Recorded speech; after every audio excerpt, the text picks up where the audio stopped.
Hey everybody, welcome back to my channel. For those of you that are new here, my name is Molly and I make motherhood and lifestyle videos here on my channel. I know it's been a while since I posted my last video, however, in that time that I've been away, I have since had my baby. And we are currently in California visiting my mom and sister while Cody is still overseas for a little while. So yeah, now that that's out of the way, today's video is going to be all about how I survived having a colicky baby. Now, to some of you that may sound a little bit exaggerative, but for those of you who do have a colicky baby, you know where I'm coming from. So before we hop into the video, please go ahead and click that red subscribe button down below. And don't forget to click that notification bell so you are notified whenever I post a new video.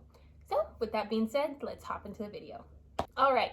So before I get into my tips and tricks of colic, I just want to throw a disclaimer out there. I am in no way a professional on this. I am no way a professional in any type of like healthcare. I just did what worked for myself and my baby. Every baby out there is different. There are different levels of colic from mild to severe. And it's kind of all just going to be based on what works for you and your baby. Just wanted to throw that out there. So my first tip that I'm going to talk about is going outside, getting out of the house, whether that's going on a walk, just walking around in the front yard, or going in the car for a drive. We always were outside. As soon as we'd go outside, it would immediately calm her down. We would just walk up and down the driveway, or we'd walk down the road a little. She wasn't in a stroller or anything when I did this. I was just holding her. So yes, going outside, getting that fresh air, I really think it helps kind of calm them down. It's good for anyone really, because you're getting flustered while your child is crying. So a fresh air will do everyone good. So tip number 2 is going to be gripe water and gas drops. A lot of the times a baby that does have colic does have gas that's like trapped in their tummy, and you know, their tummies get hard and they just are really gassy babies pretty much. And of course that gas hurts babies' tummies when it's moving around in there or if it's trapped. So thankfully Gracie's tummy never got super hard, but she definitely was a gassy baby. So I picked up some gripe water. I would give this to her when she was really struggling or when I knew she had a buildup of gas. My favorite brand that I like to use was Little Remedies. Now, some of you may or may not agree with me on this, but what I've read is that the top brand of gripe water is the Mother's Bliss or Mommy's Bliss. I don't know, I'll put it here. But Mommy's Bliss gripe water. Now, I had ran out of this and had bought the Mommy's Bliss gripe water, and every single time, no matter what, no matter how slow I gave it to her, no matter, you know, whether it was with a dropper or the little syringe, every single time I would give her that gripe water, she would always choke. And I'm not just saying like a little choke, like she would choke on this gripe water.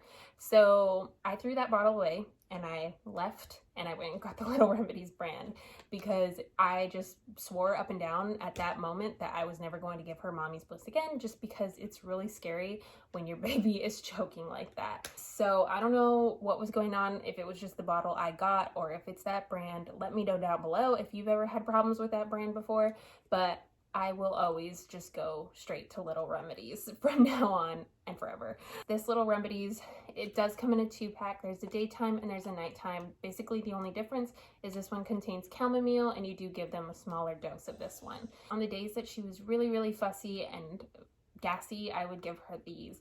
The other thing that I would give her from Little Remedies is the Little Remedies gas drops. I don't have the bottle with me at the moment just because I honestly haven't had to use it, thankfully.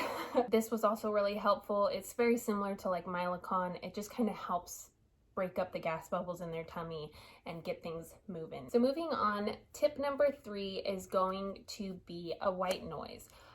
So this may or may not work, but you've probably heard of people standing next to microwaves or running a vacuum or a hair dryer, you know, anything that makes that kind of white noise sound to help with their fussy baby. And let me tell you, the vacuum cleaner was my saving grace, you guys.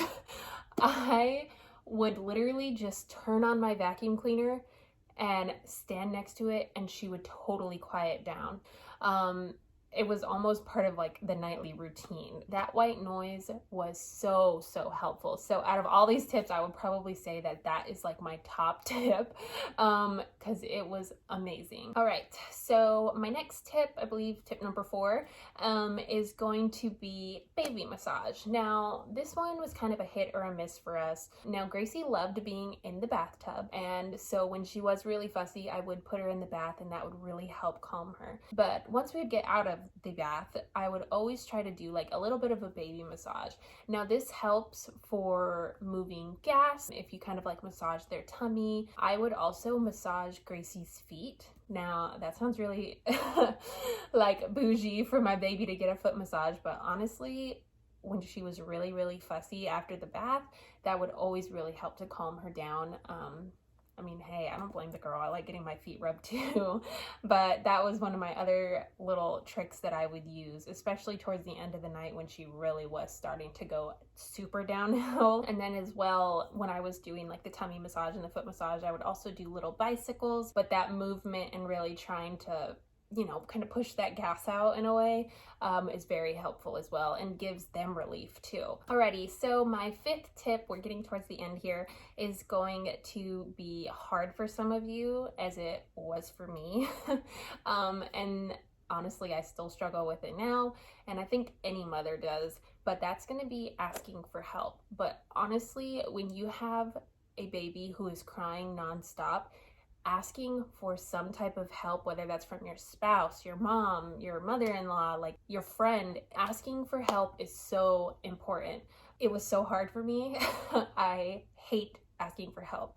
I will literally be like clawing along the ground and like not ask for help. Now, if you're away from family, don't be scared to ask your friend, whether that's like, hey, can you come over while I take a shower? Or, hey, do you mind just coming and hanging out with me while my baby cries? Now, I know that sounds like you would think your friends wouldn't want to do that for you, but honestly, if they're your friends, they should do it anyways. I don't live near my mom, but I do live near my mother-in-law, and I would just go over there and she would just hold the baby, you know what I mean? So it's just so helpful to have someone to kind of like go through that process with you if you don't have your spouse with you. Again, like I said, I know that's hard and I know that's really a struggle for a lot of people, but it's so important because otherwise you will literally go crazy. Please don't be scared to ask for help in a situation like this. Yourself will thank you and your baby will thank you. So kind of tying in with that and going into my last tip is going to be not to forget to take time for yourself. Dealing with a baby that cries all the time is so draining. It can create so many issues. It can make you totally a different person, and that is what happened to me. I'm just going to be honest with you guys. It's so important to not forget to take time for yourself during this because you will just get completely drained. Now, this can come in a lot of different forms, whether you need to just set your baby down because she's crying and you just need to set her down. If she's changed, if she's fed, if she's in a safe spot, it's okay to set her down and walk away for a minute, to walk away to another room or just step outside for a minute and just take a deep breath, because it's way more important that you stay calm while your baby is crying hysterically than for something bad to happen. So really being sure to remember to take time for yourself during all of this is really important. Now, what I would do personally is as soon as my daughter would go to sleep, I would shower every night. I know a lot of people struggle with trying to find time to like give themselves self-care, but every single night I would take a shower, and honestly, that just would completely like recharge me for the next day. If I missed a shower, I would have a terrible day the next day. Taking that time just to like sit in the warm water, it's like refreshing for yourself. You feel clean, and it was almost like I was like washing off the stress of the day to get ready to just like pile it all back on the next day.